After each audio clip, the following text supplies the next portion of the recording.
Hello, everybody. It's me, Roscoe, and welcome to another Kings of Anglia Fan Social, the show where the KOA Army share their thoughts on all things town. Hope you all had a good week once again. And it's been one of those weeks where we had a game on Monday, and then it's been weather's been a bit iffy and all that jazz. But we're here once again with a live show on all platforms, on Facebook, on the Twitter, aka X, and of course on the YouTubes. If you're listening not live, then hopefully you join us for a future live show. And as we talk all things town, I'm joined by Simon and Peachy as we look ahead to the week and look back at what's happened, really. Peachy, bring you in first. How's things with you? And good to have you back. Yeah, well, it's great to have a fan social back, isn't it? Especially live. And I must say, fantastic intro, Ross.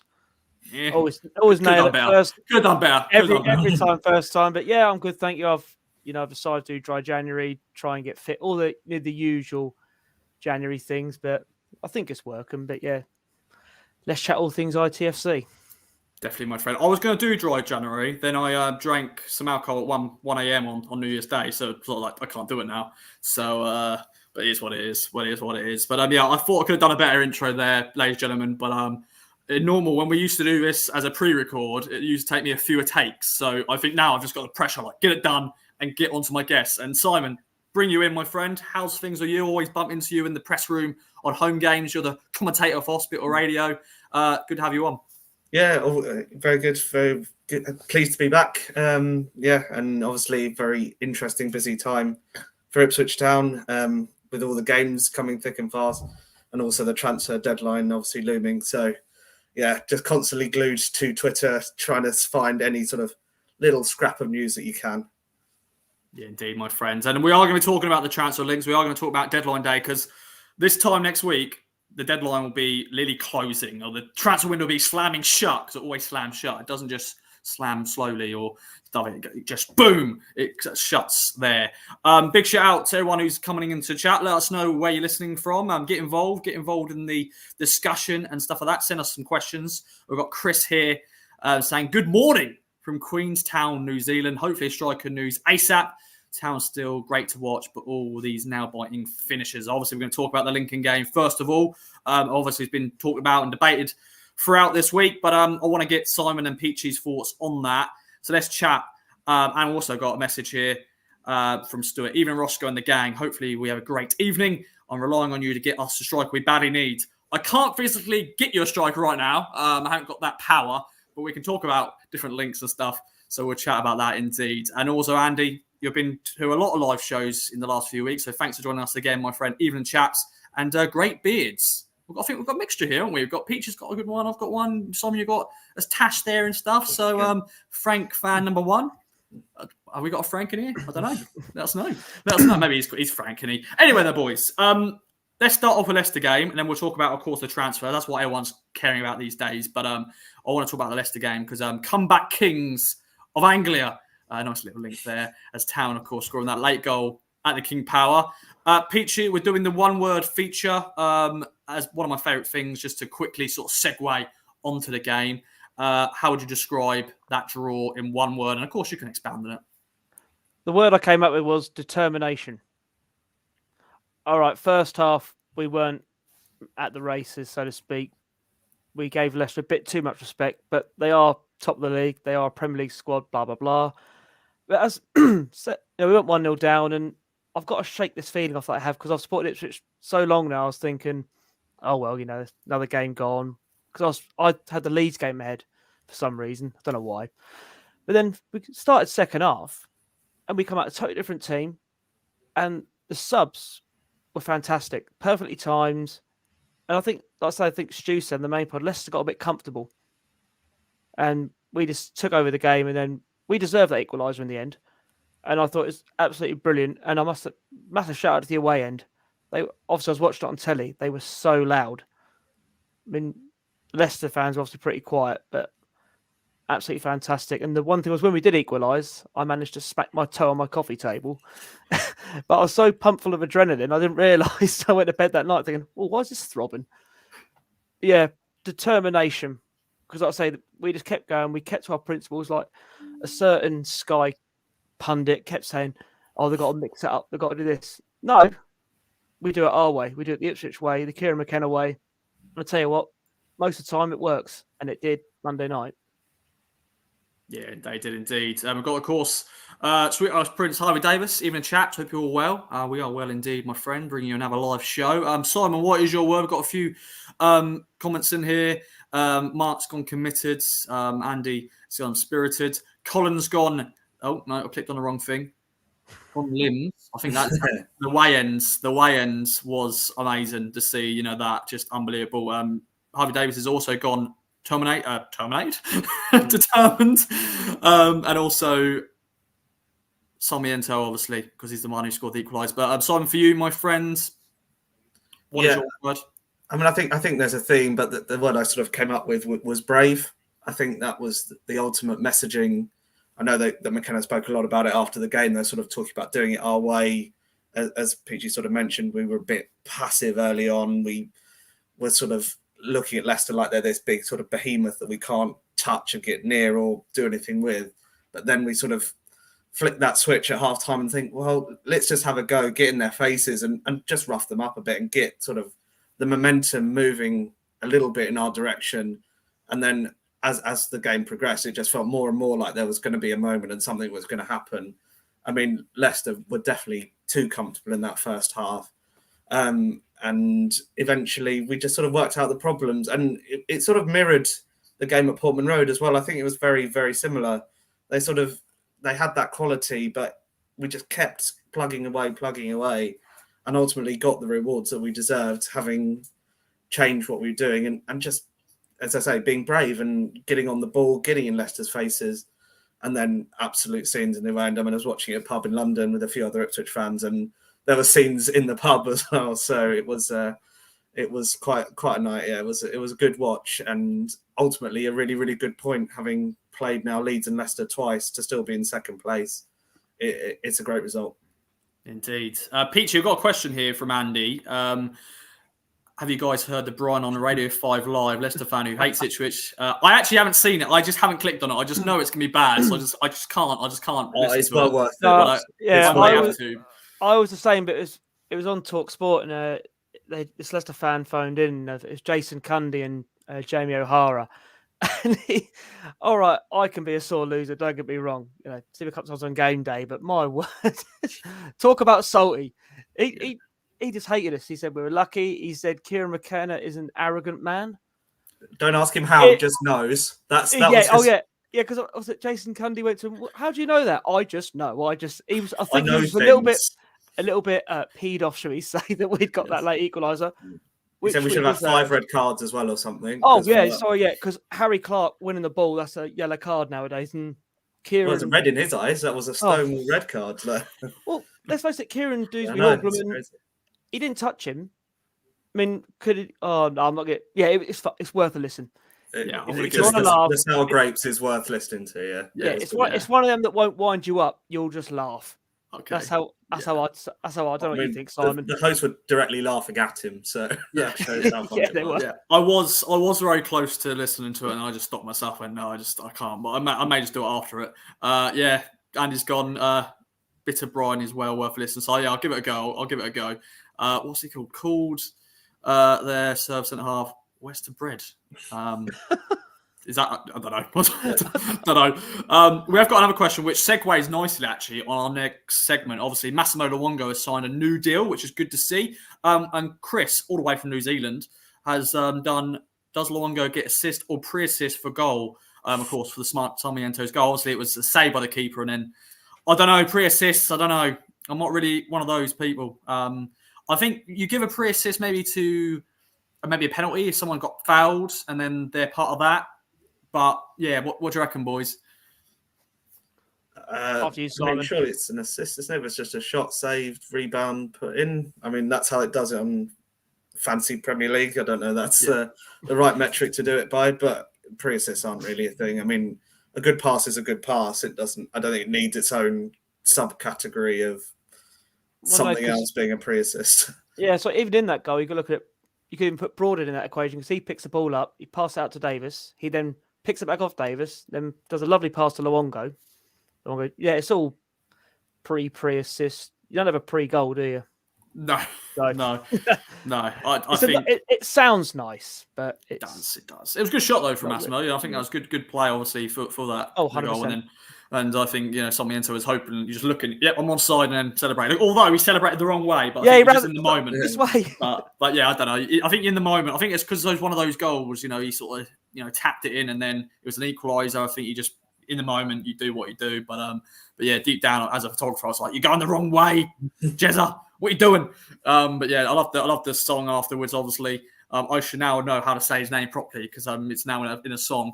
So, but there we go. As we mentioned, Massimo, as I said, he has signed a new deal. It's now 3 contract he signed since, of course, coming in training. Obviously, he signed a short-term contract and then, of course, signed a new contract in the summer just gone. And now he's signed a deal until 2025, boys. Thoughts on this one? Obviously, Mass has been fantastic. Of course, decided not to go to Asian Cup and retired for Australia because he wanted to commit the cause here. And he's now here for another season or so. Simon Peachy, take away. After you, side. I mean, it's great news, isn't it? It's a signing that's worked as well as any that the Game Changer have done, even though it cost us nothing. The fact that Middlesbrough tore up his contract, I mean, it seems ridiculous now, looking a year backwards, that they were sort of happy to let him go and release him. Both of our midfielders, first choice, both were let go by Middlesbrough at various stages. So they must be looking at this going, might have made a couple of errors there. But, I mean, the way I think Mass brings great energy to the side on and off the field. He's good on the ball. He's combative. And I think he was speaking to the town folk about it, and they were sort of saying, they were asking about sort of signing 3 contracts in years. Like, well, I've actually earned all of them, which is sort of an interesting take that he's sort of, because they've all been relatively short term, he's having to continually fight for it. And from the club's perspective, it's a good deal because another year is relatively low risk, low maintenance player. Hopefully he continues at the levels he is, and we think he will do for another probably 1 or 2 years, hopefully, given he's 31, I think. But for another year, it's an absolute no-brainer, providing the contractual framework was there for him, and the wages weren't too ridiculous, which they didn't feel like they would be. No, and yeah, obviously he had a loan spell with us back in 2012, Peachy, and obviously he's been part of this team that got promoted, scored some good goals as well. Of course, done a fantastic partnership with Sam Morsey, and he's away from those injuries now, which is good to see. But yeah, it's always good to get players sort of committed. Obviously, we're going to go through a list of players shortly of players who are potentially out of contract this summer, and we're thinking, we need to get it tied down sooner rather than later. But Massimo is the first of those. Yeah, sorry, yeah. I remember when we first got linked with Massimo when he was just training with us, and like some of the doom and gloom merchants, I call them, it's like, oh, that's it, the money's run out, we're going for freebies, blah, blah, blah, that. But I was thinking this today, I think he's one of the best free transfers we've done. I really do. I mean, I was trying to wrap my brain of other free transfers. We've had a lot of them, let's face it. But like, I remember it was a MK away, and like poor Cameron Humphries had played a lot of games, and you could tell he was just tiring. And then McKenna brought Massimo on, I think, just after half time. And that's when him and the Morsey partnership absolutely sewed together.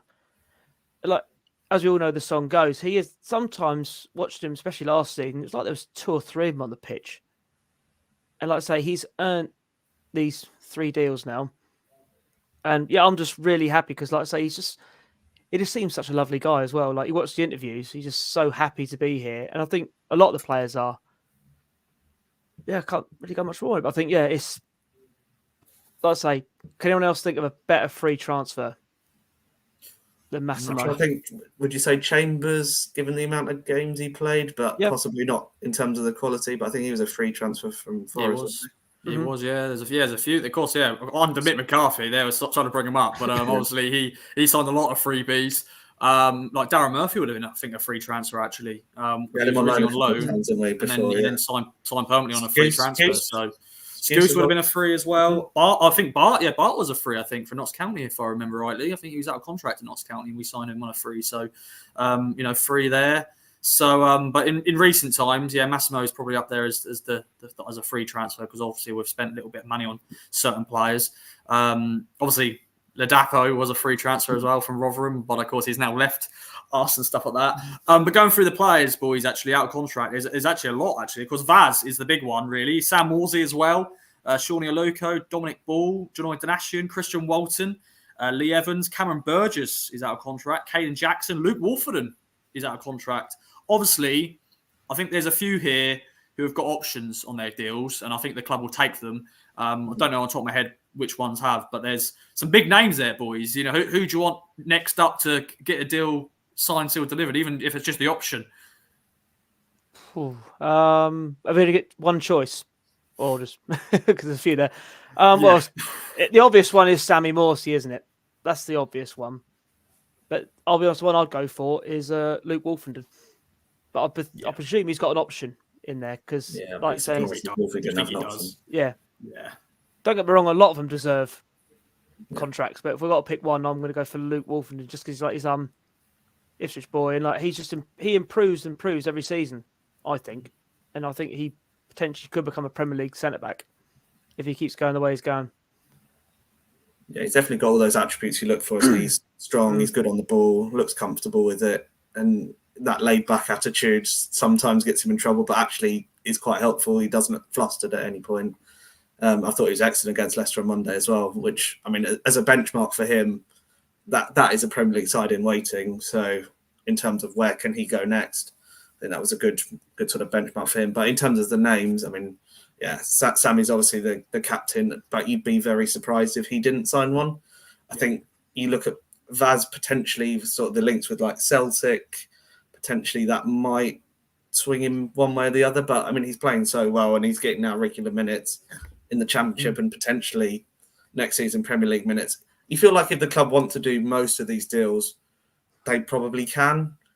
I'd say the one I'd worry about the most, probably Christian Walton, given he's now not playing football, and he sort of, when he signed here, sort of said that was one of the reasons he came. So he might be one that, even if the club offered him something, he might sort of turn it down and walk away. The rest of them, I wouldn't be that worried about that happening to. And I think it will all just be business being done in its own time. Yeah, I've just looked actually. Luke Wolfenden, he has got the option, so that's have a good thing. Sam Morsey, the information I've got, I don't think he has an option. So, but I'm sure there'll be something sorted with him. I'm looking at Cameron Burgess quickly as well. He's got an option as well. But yeah, it's always interesting. I think let's have a quick look at Vaz quickly as we're spoken about him. But he's always interesting. I don't think he does because they're talking about signing a pre-contract at Celtic, weren't they? So he hasn't got the option. His age, I think that was that the agent trying to force Mr. Ashton's hand a little bit. Mm-hmm. But then Halaki did come out and done the normal thing. I'm just concentrating on my football, which is the right thing to say. But I reckon that might be more of a, come on, Marc, this lad deserves a new deal if you want to keep him. Yeah, that's, I mean, he's been, I mean, the best keeper in the league for my money this season. And whatever number he puts on a page, you feel like the club just got to go for it now. Yeah, definitely. Quickly go back to the free transfer. Andy's gone with a bit of an older one. Tony Mowbray, a free signing. He probably was, or maybe. Let us know. I'll quickly. He's the end of the career, wasn't he? So yeah, I think there's a few back in the 90s, I'm sure. So yeah, we'll see. I'll quickly find out about Tony Mowbray shortly when we segue on to our next thing. But Massimo Luongo, new deal, and obviously, hopefully, some other new contracts to be sorted out sooner rather than later. So, boys, let's get to the sexy stuff. That's what people want to talk about. There's no sexy stuff confirmed. There has been links, boys. So we talk about the forward. Obviously, striker is where Town need to strengthen, potentially 2 strikers. And there's been a link today. Good old Stuart Watson broke that news. And it's a Wimbledon striker, Iraqi international. Bear with me, ladies and gentlemen. I hope I say this right, but I probably have said it wrong. But Ali Al-Hamadi, that's how I'm going to say it. And it's probably wrong. But forward from Wimbledon, 13 goals, 6 assists in League Two so far, 21 years of age. Also was at Wycombe a few years back as well. Didn't play against us in the FA Cup game because he was, of course, I think was about to go off with Iraq, of course, for the Asian Cup, not AFCON, Asian Cup. Obviously, they're qualified for the next round. So this will be an interesting deal because obviously he's currently in Qatar playing in the Asian Cup. But boys, thoughts on this one? A young striker, he's scoring in League Two, but he hasn't played in the Championship. Maybe he's more the prospect instead of the experienced striker we may want. But Simon Peachy, thoughts on this one? Well, yeah, is he only 21? Yeah, I think, like I say, and some people were like linking it straight. Well, it was just another panic by Ghassan Al-Hamadi. It's like, no, it's totally different. Like I say, he scored 13 league goals this season. All right, it's only I think 27 in 40 as well over the last couple. So yeah, and like, all right, people say it's only League Two, but that's how players progress. And I think a young 21-year-old, I've watched a few videos like you do. As soon as you see us linked with a player, you have to watch videos like he's tall, he's quick, he seems quite powerful, and he can finish. And I just think he's one of them players that could prosper, because I think with Al-Hamadi, he was not a panic buy, but we need to get a striker in. This one, I think it was a panic buy. Yeah, trying to be nice. Look, we've been linked with strikers. I know we've been linked with Gallagher, Moore, Stansfield, but why not? I just don't get it's been quite positive across socials, but you just get the same one. You're like, oh, why aren't we linked with no one? We get linked with someone. I don't want him. He's League Two. Don't understand it, but yeah, I think under McKenna's coaching, every player improves under him, doesn't he?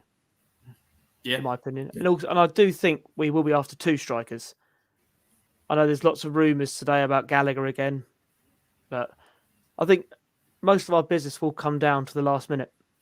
I think you'll be sitting here next Thursday, and whoever's on the social will be on their phones going, "Oh, we linked with this person, link with that person." Get your notifications on. Yeah, everyone's phones will be pinging off, and yeah, I don't know what you think about it, Simon. Yeah, I mean, I sort of echo what you sort of said. I mean, I did the exact same thing you did. You see a link, you go, right, let's see a compilation. I think the thing that impressed me as much as anything, as much as the pace and the power and all of that stuff, I seem to have a really good eye for a pass and the link-up play, which, again, when you think about a McKenna-type striker as being that sort of facilitator as much as a goal scorer, is actually such a crucial aspect of it. And at 21, I mean, he's 6'2", he's clearly a good athlete. I think he was in Swansea's academy as a youngster, so he's had that upbringing through good footballing systems, which McKenna seems to like in players. I mean, it could be a signing whereby you look at it 2 or 3 years down the line and go, got him for $1.5 million now, but he's worth 10, 15, 20 down the line. It feels completely different to the Al-Hamadi one. I think making that comparison is just not accurate in terms of the type of player, because I never thought Al-Hamadi was the right type of player, even as much as it was a panic buy. But he's not very quick. He's not very athletic. He's not great at linking the play. That's what Town strikers need to be good at. But it is a 2-league jump. I mean, and we've seen with other players that has been a challenge. That was the issue a lot of Paul Hurst players had when we sort of signed a lot of lower league players and brought them together. But it's a different scenario now, obviously, with being in a squad that's functioning and moving forward. But I think as long as he's part of, as Peter was saying, 2 signings in the forward line, yeah, it's definitely worth a go for sure. I mean, he could hit the ground running, and look, he's scoring goals. We've seen with Ipswich how momentum can just carry on and build and build. Well, if you sign a player who's hot on a hot streak goal scoring wise, that might just carry on. He might not even notice he's made a jump and carry on scoring the goals. I mean, people said George Hurst couldn't score at the Championship level, but he did, because you just work your way upwards and you make that progression. Yeah, I saw someone on Twitter /X /whatever, where remember when we signed a certain Freddie Sears, and people were like, well, for Colchester, was he playing League One at the time? He ain't going to do nothing. Yeah. He done all right, didn't he? And also, people he did okay, Well, when for that season, yeah. Then he got played out on the left, but that's another different story in my eyes. But also, people talk about the price tag. I mean, a few eyebrows are raised. And we paid £1 million for Leif Davis. Mm-hmm. How much is that lad worth now? Well, that was a question last week on the pod, and 15 million, 30 million was chucked about. But yeah, these can be punts sometimes. But good thing is he is playing week in, week out. He's scoring. Obviously, we've been linked to different strikers who aren't playing that regularly. Obviously, some of these, like Kiefer Moore, obviously has been playing in the Premier League and has scored in the Premier League, and obviously he's a Welsh international. But I don't mind this one. As you said, I'm sort of echoing what you both said, that if it's one of the two strikers, then happy days. But yeah, we need to get that other second striker in. And yeah, it's getting very close now, obviously, the deadline with 1 week to go. I think the other thing you mentioned, the fact about internationals, I mean, he's playing full international football as well as being in League Two. Yes, all right, it's Iraq, all right, it's Asian qualifiers. It's not necessarily the greatest football in the world, but that shows that he's got a talent and he can mix with like Japan and other teams from that sort of region of the world. He is playing against better defenders than League Two defenders. So he's clearly able and he's got that ability to mix with those guys as well. That for me gives him a bit more credibility than just a player that's only played in League Two and never gone above that.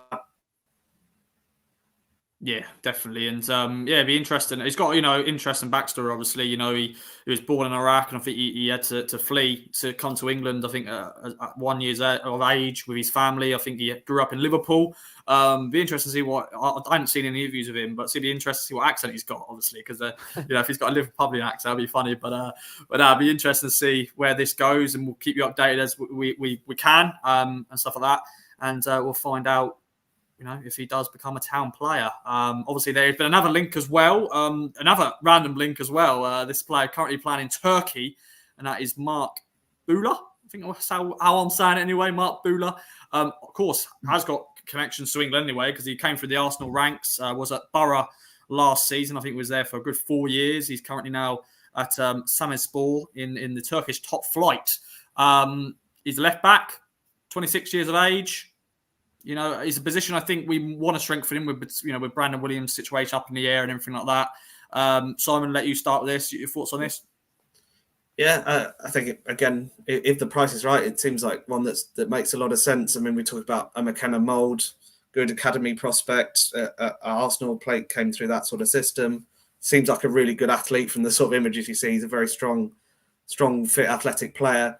I mean, I sort of thought it was interesting when we signed Sarmiento that McKenna sort of directly linked him to Kyle Edwards, who'd obviously just left. I sort of look at Bola and think that might be Greg Lee in terms of, you look at the physicality and the drive and all of those sort of things, in terms of maybe, I know Greg left in the summer, but maybe actually we think this player might directly come in to be that sort of more physical left-sided player that we don't have now because Greg is gone. But I mean, he's played nearly 100 games for Middlesbrough, so he's clearly got good championship pedigree behind him. And whether that deal can be done, I think it's one that makes sense. We need to strengthen in the fullback areas.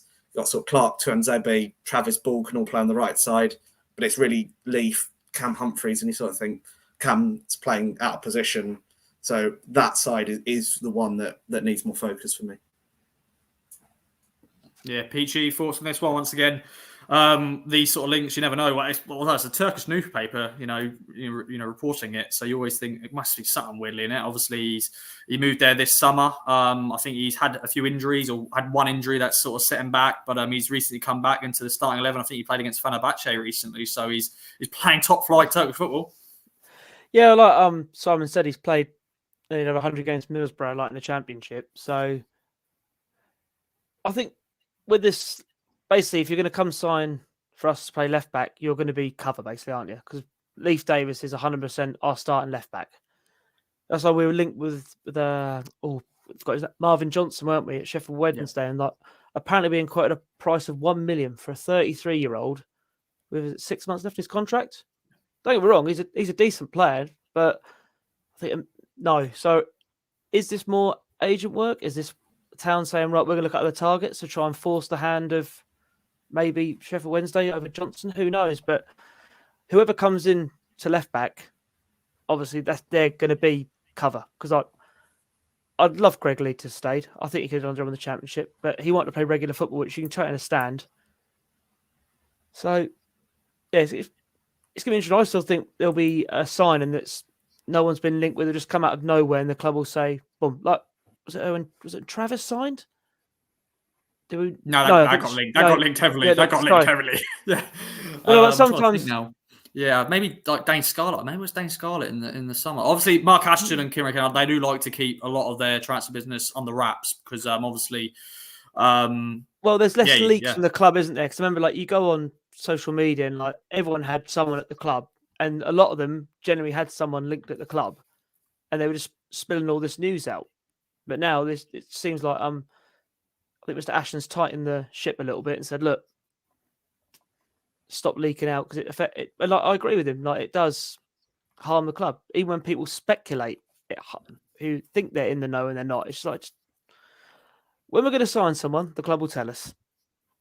Yeah. Obviously, you're going to get agents and newspapers, which is that's their job, and like these Twitter pages.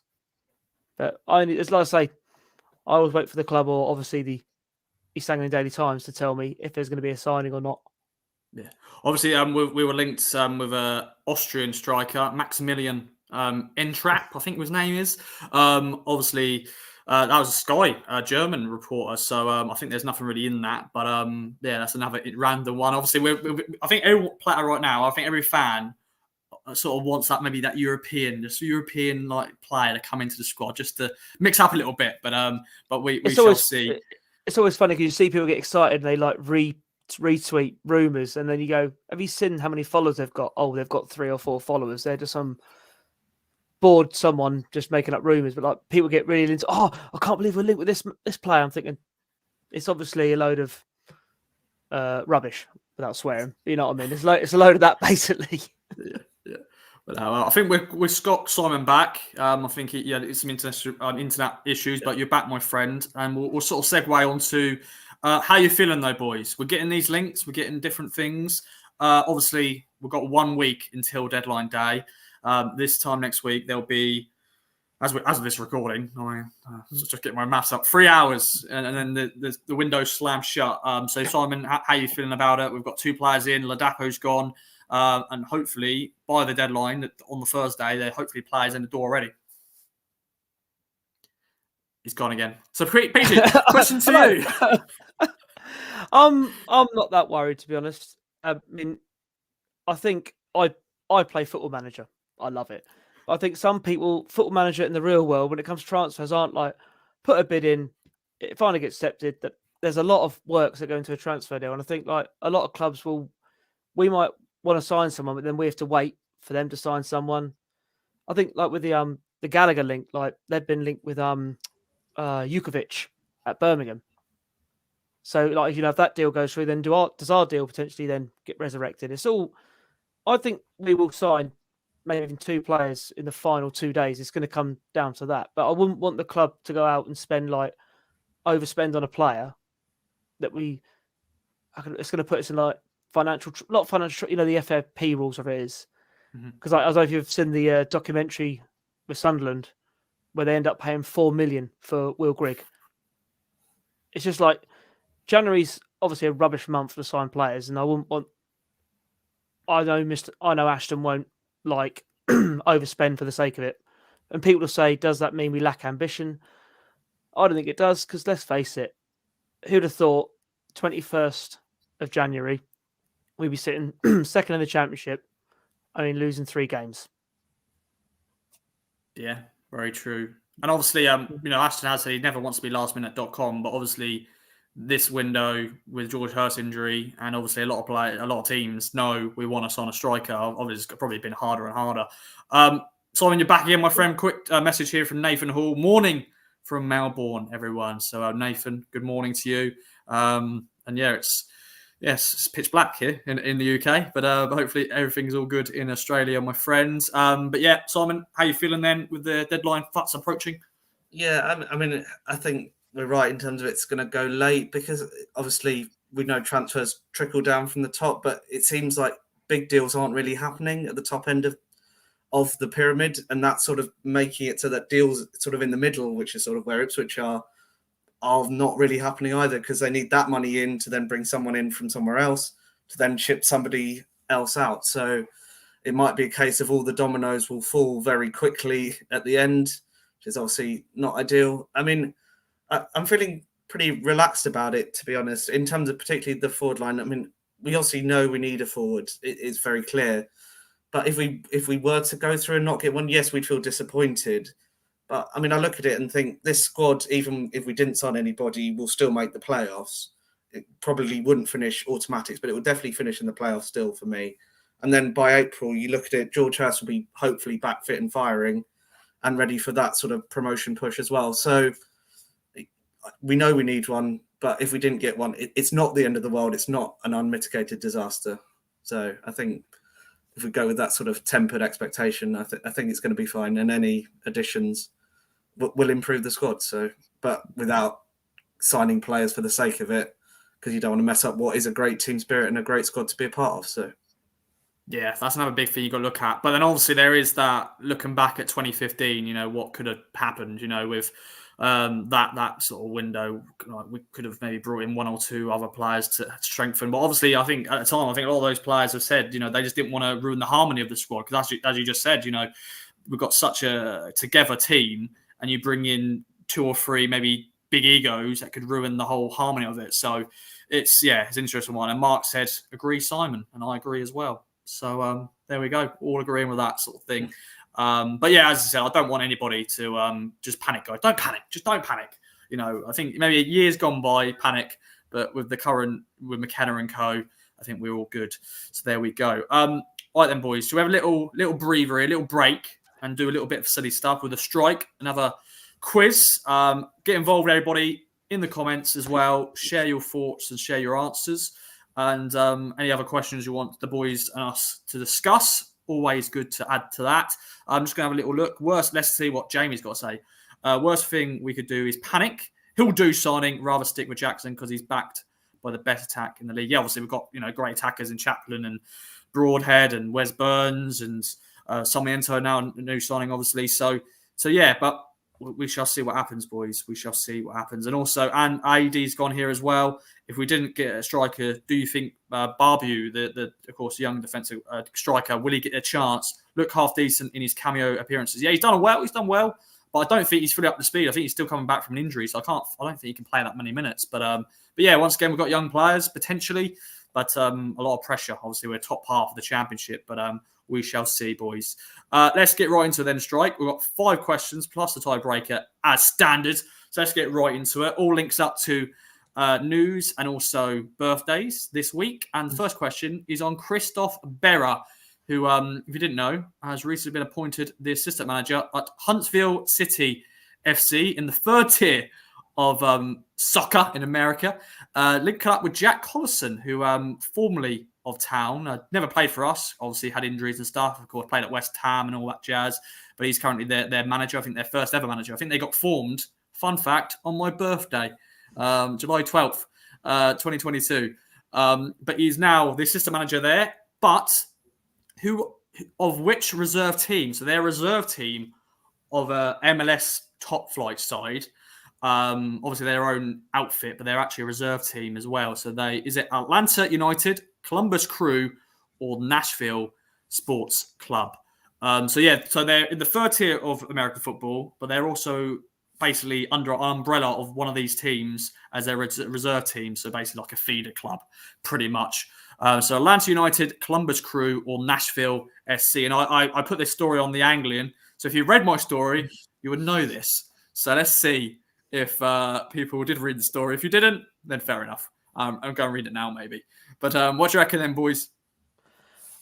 I've gone Nashville. I also went Nashville. Because Huntsville. Yeah, that's a good one. Yeah, I didn't think of that actually when I was doing the options. It is Nashville, obviously, that is the answer. But I was like looking basically where Huntsville is. It's in Alabama.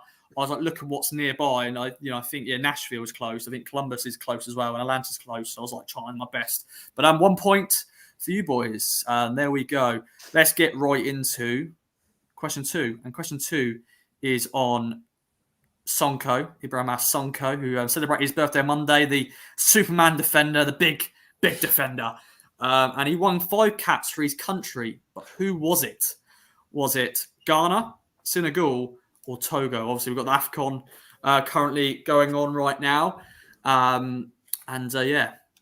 Which country, though, is he from? He was born in He won 5 caps and scored 1 goal for his country. Good old Sonko. Of course, like 1 season at Town. And then he left.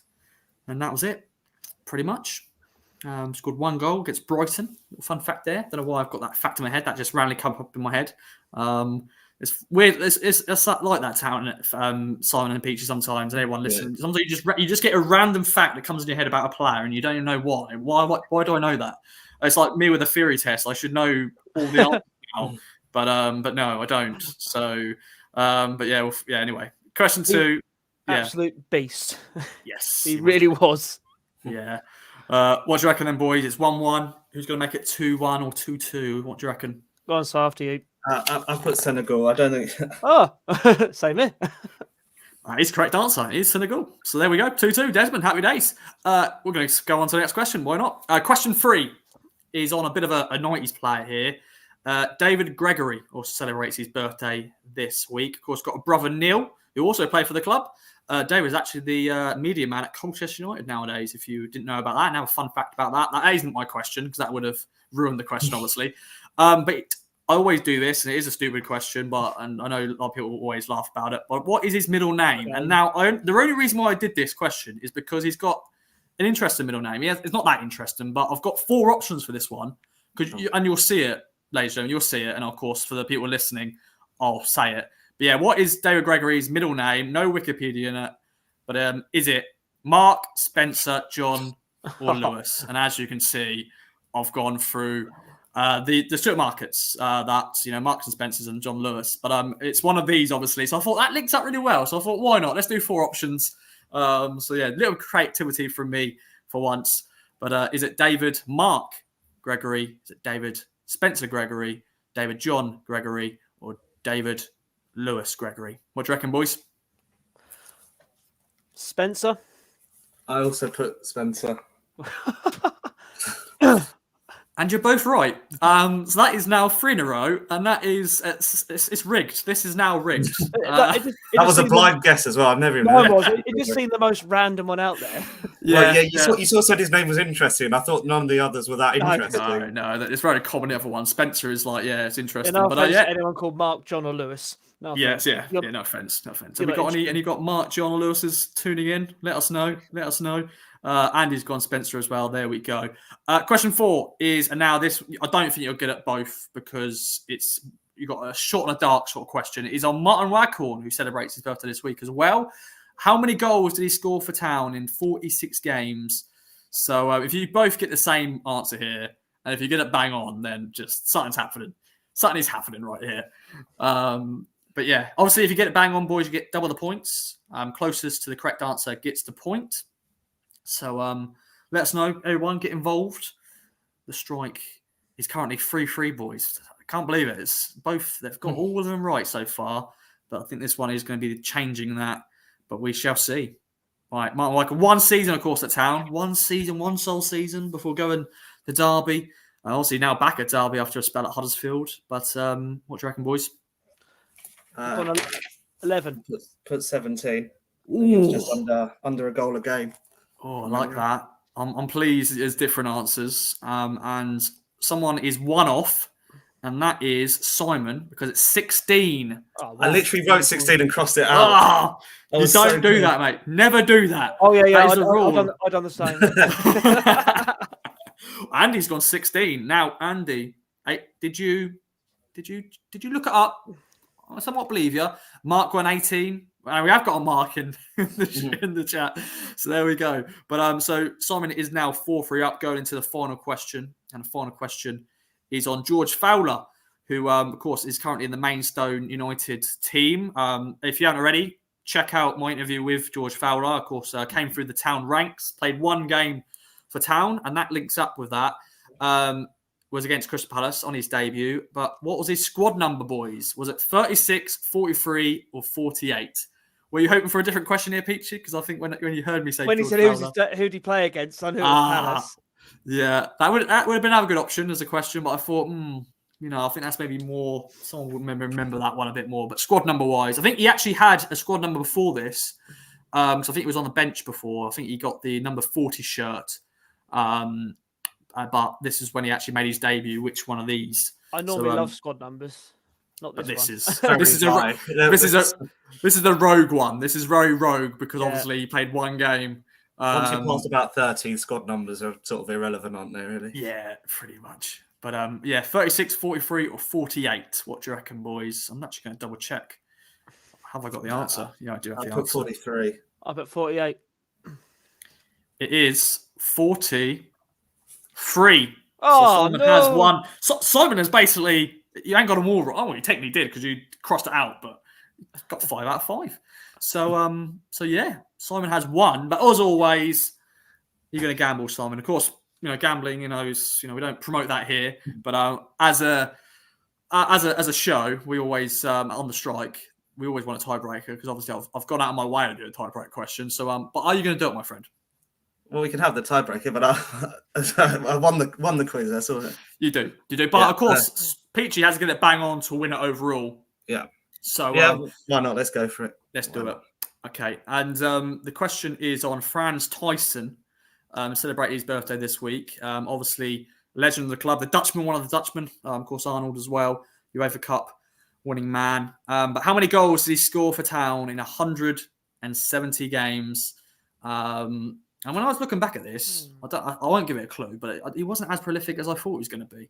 No, I didn't think he was. I think he was more. I think once again, of course, you had John Walk scoring the goals, Paul Mariner, Alan Brazil, and stuff like that, Eric Gates and stuff.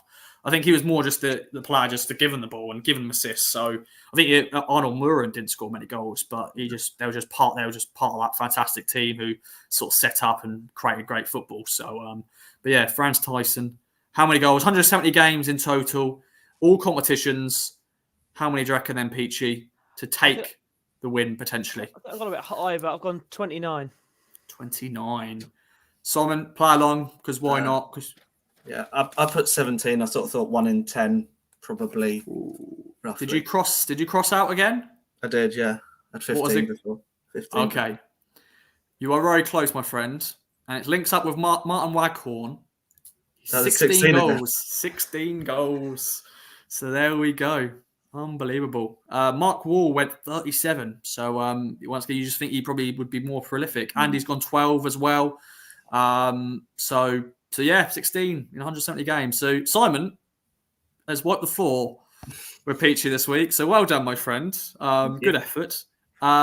Speech as always as we segue onto the FA Cup. Happy to go for the clean sweep. I think I've played the strike a lot, and I think that's the first time I've ever got them all right, or like that close. So yeah, I'm a bit disappointed I didn't trust myself with the Waghorn one though, because it would have been good to get one bang points. Yeah, you would have got double the points for that one. So there we go. But Peachy, always good effort, my friend. Always good. And I hope everyone enjoyed another edition of The Strike. Now let's segue then onto this weekend. It's an interesting one. It's in the FA Cup. We're still in it, which is fantastic. Obviously, the last 2 years we've done better in it. But before that, it was just a competition where we're like, oh, we're out already. But it's now the 4th round. We could be going into the last 16, boys, if we win. We're playing Maidstone United of the National League South, the lowest ranked team left in the competition. They're bringing over 4,000 fans. I think most are actually bringing more than actually fit in their own stadium, which is fantastic. George Elokobi, their manager. Obviously, they're beating the likes of Barrow and Stevenage to get to this round already. It's just going to be an exciting occasion. Live on BBC, 12:30 kickoff. Peachy, it's an interesting one. Obviously, the banana skin is there, but it should be a good occasion. Anyone who knows me, I bloody love the FA Cup. I love it, and it's for games like this. I think what other domestic competition in the world could like a team was it 4 or 5 leagues like non-league below us could play, because potentially like a team like Maidstone, I'm sure they'd rather this could have drawn Tottenham away or something. But yeah, I'm really looking forward to this on Saturday, 12:30 kickoff, live on the BBC. Obviously, if you're not an Ipswich fan, everyone's going to want a Maidstone win because everyone loves a giant killing. Obviously, I won't. But I think it was going to be like they're going to bring 4,000. Brilliant. So I think it's about 27,000 potentially sold for. Yeah. And quickly, top work by the club for the ticket pricing. I think it was brilliant, like £10 for adults. It's absolutely fantastic. But yeah, this is what the FA Cup's all about for me, because no matter what happens Saturday, hopefully we win, but Maidstone are going to get a nice bit of money out of this, which is going to help their club in the future and develop. Because I'm a big fan of non-league football. I go watch a lot of my local sides, and it's amazing what a cup run can do for these sides. But yeah, it's just, even though it's a bit of a David versus Goliath, I'm really excited about it. Yeah, obviously we had last year we had Bracknell and Buxton. Obviously Bracknell away and then Buxton at home. And Buxton game felt maybe a little bit more under the radar, I think, because of I think it was a Sunday kickoff. The weather was a bit rubbish, and I think it was only the second round, so it wasn't as big as this one. Maidstone, obviously, they've probably made some decent Wonga already, and they're going to be making a bit more, and it sort of sets them up for a while, I'm sure. And yeah, Simon, it's one of those games you just look forward to. I think when I was speaking to the Maidstone guy who covers them, and he just sort of said, obviously they wanted a Premier League tie against the likes of Man United or Spurs or somebody like that. Although Spurs are out, aren't they? No, they've got Man City on Friday night. Well, that's probably what I'm thinking. They're probably going to get knocked down by Man City. But they probably wanted someone like that, a big tie. But they got us. How are you feeling for it? Yeah, I mean, it's a nice break from league action, isn't it? I mean, I think it's kind of come at a nice time off the back of a very intense game against Leicester. You hope this one is going to be a bit more, hopefully, not so stressful and not so high intensity in terms of a game.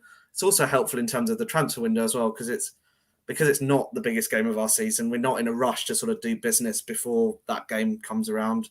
Well, that would be nice if we were to do something. I'm really pleased it's on TV rather than the standard battery of Premier League ties, which get picked. I know the Tottenham City game is on, but it's like we see those matches every week, time after time. So it's great to see teams lower down the leagues getting their credit and their time to shine.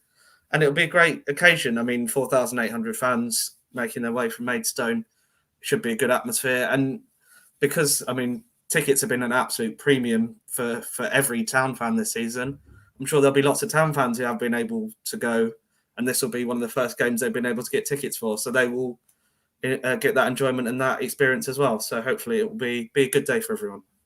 Yeah, can't wait for it. And as Andy said, I think they are in the whole Cobalt. I think they've got the whole of it pretty much, I think. And it's going to be an amazing atmosphere. And when I was speaking to George Fowler, I was sort of saying, hopefully there is going to be a decent crowd, because you just hope it's not just 10,000 people, which is great for Maidstone. That's the most they ever play in front of. But 27,000, that's going to be hopefully a really good atmosphere and a good game. And that's my sort of next question, boys. What's your prediction? Obviously, we don't want to replay, although that would be, for some people to tick off that as a grounds to tick off. But, we've been here before when we played a non-league team. Lincoln City, I'm sorry to remind you, last time we were on BBC, obviously, we got a replay against them and we lost 1-0 at Sincil Bank, which is a dreadful day. I've actually got a story going up tomorrow. Where are they now? Looking at the 11 that day, and there's some bad names. And there's some, other names on there that, it's like Tom Lawrence and stuff like that. And Christoph Berra, as we mentioned earlier, he played in that game, of course. But what do you reckon? How do you think this will go? After you, Simon. Yeah, I mean, the first thing will be the team. I think that's the initial sort of question. How strong do we go? I mean, the thing is, we'll make 9-10 changes, but it will still be a very good squad. You think sort of Sarmiento might start, probably has earned one. Hutchinson will probably get a start. And I think the other question for me is whether Sam Morsey will get a game, because, I mean, he's not played now for sort of 3 weeks since the last FA Cup game. And do you want to throw him straight in at Preston without getting a little bit of match sharpness back? So I personally think he will play and probably should play. Hopefully get yourself up to 3-0 by sort of 60-odd minutes. Then you can sort of rotate him, take him off, rotate the front line, and just coast it to the finish with a couple of young lads from the bench maybe. But 3-0, 4-0, something in that ballpark, I think, would be a good result. Yeah, I think let me quickly go. Jamie, who said, hope they get a goal. Obviously, we hope it's a consolation, Peachy. Yeah, last minute. Yeah, it's fine. Let George Fowler score it, because he's the former Town boy. But yeah, Peachy, team's gonna be interesting. Obviously, we can see, we've seen that in the Carabao Cup actually, where we rotate the whole squad, but then you look at it and went, that's still a pretty strong squad, and because that's our squad right now with the depth and stuff. Obviously, striker at the moment is an interesting one. And that was another sort of debate. It's like, that may be why it'd been perfect if we got a striker in this week, because then they could have played in this game and they could have got up to speed a little bit. But it is what it is. But or you never know. Tomorrow they'll announce it and then boom, here we go. But you never know. I was hoping tonight maybe just out of nowhere, breaking news, but nothing at the moment. But yeah, Peachy, prediction / team potential. No, I think I agree with a lot of Simon.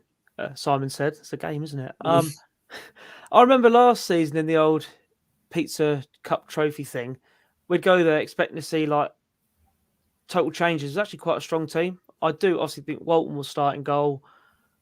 Obviously, I don't think Brandon Williams ain't back, as I think he's maybe gone forever. But I think we're still quite, because obviously the only centre backs we've got, I think Twanzebe will come in. Then we've got Wolfie and Edmondson, haven't we? But let's say Morsey definitely will start. Who do we start up front?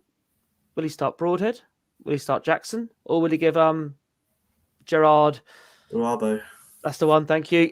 Then, as Ross said, he's not been fully match fit. But I hope.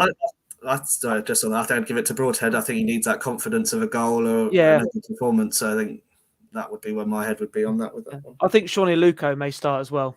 He's, it's maybe a game that suits him. I remember the Wimbledon game where the ball went. Someone put a through ball for him from the chase onto him. He was like, "No, I'm not catching that." I think he realised his age. But I hope it's a decent. I'm sure it's going to be a decent game. But I think we're chatting in the green room. You wouldn't want it to be totally one-sided straight away. That sounds a bit weird. Come from a Town fan, like be like 3 or 4 at half time. It'd be pretty much done. David, I just hope it wouldn't be a contest, would it? It would just be the occasion. Obviously, the build up to it is going to be great, and then but yeah, if we score early on, of course that brings the nerves down a little bit. It's like, okay, we're fine. We've got 1-0 here. And you want maybe 2-0 at half time, then happy days, and then the second half we'll see what happens. Similar and, to that Buxton game, wasn't it? We were 2-0 up at half time, weren't we? And then we just rifled 2 in the second half. But I think it's more. Hadley scored in that game, didn't he? That's what we talked about him earlier. He did, Gassan, yeah. It's just for me, as long as the Maidstone players, staff, fans have a great day out, that's what it's all about for me. And hopefully we progress to the 5th round. Fingers crossed. And then we're going to be that'd be interesting. I think we haven't been in the 5th round since the early 2000s, something like that. And obviously it'll be interesting to see who we can get in the draw. That'll be the next sort of like looking forward to. Obviously we're not going to get ahead of ourselves, we've got to play the game first. But it's going to be a good occasion. If you are going, enjoy it, ladies and gentlemen, enjoy it.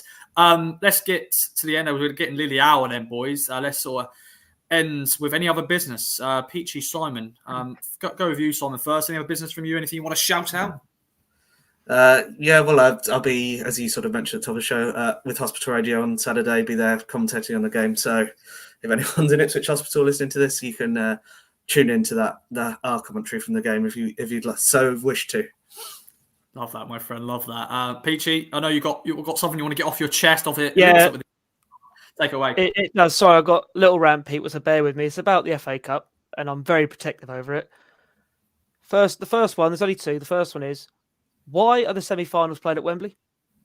Surely getting to the final is the reward playing at Wembley, not the semi-finals. They should be played like these at Old Trafford, Villa Park, another place. But the second one is my biggest bugbear, and I saw it in the 3rd round. You get managers like Thomas Frank and Nuno Espirito Santo, the guy at Forest. Don't ask me. Complaining they've got to play a replay. Win the first game, then you have to play it. I mean, we've all got too many games to play. No, you haven't. You get teams like League 1 and 2 have won the League Cup, EFL Trophy. They've already done 2 rounds to get to the 3rd round. And I saw something on social media where Thomas Frank was crying about it. And this isn't a dig at these clubs, it's just a dig at these managers. Where I think it was 2005 or 4, Brentford played Southampton in the FA Cup. At this point, Brentford were like millions in debt. They got a replay. It earned the club $500,000 that kept them going for that season. So don't give me this absolute BS that you're playing too many games. It just because they want to get rid of replays. I remember was it Man United played Burton Albion at Burton Albion. Burton Albion got a 0-0 draw. They got the replay at Old Trafford. Oh look, they've now got that projected that club, helped them get their new stadium. Now they're the Football League. I just think. Also, I'm very protective of this competition. I just don't get these managers. They've got the big squads. I mean, this could be a whole different podcast to me, but yeah, that's my. I'll stop now before I go. I'll get off my little soapbox, but it irritates me. It really does. I agree with you, mate. I completely agree as well. Sorry to end on a bit of a negative note, but the other thing, haven't they scrapped replays from quarter-final onwards anyway? So it's at maximum 3 extra games a season. I mean, there's no way Premier League clubs can't manage 3 extra games a season. And I'm not being funny. Say if we drew, argument's sake, we got the quarterfinals, we drew Man City, we got a draw somehow at the Etihad, we could have brought them back to Portman Road. Yeah. No, we can't because they're playing too many games. Oh, do one. Sorry. Yeah, it's Sorry, folks. yeah. Obviously, there is a lot of football. There's a lot of football. You know, I know there's a lot of football back in the day. But there's still a lot of football these days. But yeah, it's a debate and it's a good conversation to have. So there we go. But no, bring it on Saturday. Can't wait for it. Peachy, Simon, it's been a pleasure. Thanks everyone for tuning in to another Kings of Anglia Fan Social Live. If you're listening the next day, come and join us live on a Thursday, every Thursday, 7:30 on all platforms. Get involved in the comments. Thanks everyone for getting involved. We'll be back next week for a deadline day special. We'll be bringing you, hopefully, you never know, maybe some breaking news live on the podcast. That'll be fantastic. And yeah, as always, going to try and do my shambolic outro. If you haven't already, of course, follow all our coverage on our socials, on Twitter, Facebook, Instagram, YouTube, at Kings of Anglia. Also, give us a 5-star review. It's always nice to get thoughts from you guys on how you think that the show is. And but yeah, I've got a few more comments actually. Andy here, sorry. Nothing great. No, I think he meant another good show. Can't believe you called me a cheat, Roscoe. The cheek of it. I'm sorry. Marc Waller's also great show, guys. And Colin, up for the cup. We are up for the cup in the 4th round against Maidstone United. Bring it on. 12:30 kickoff live on BBC. Charlie's gone. Thanks for the show. Thanks for tuning in. We'll be back for another podcast very soon. Check out my George Fowler interview as well. Getting the insight on him. Looking forward to going up against Town and returning to Portman Road. Going up against Luke Wolfenden, who could potentially play. Obviously, they were teammates in the academy. So there we go. Peachy, Simon, everyone listening, thanks for joining us. Bye-bye for now. Let's end this stream. And then we just press the button.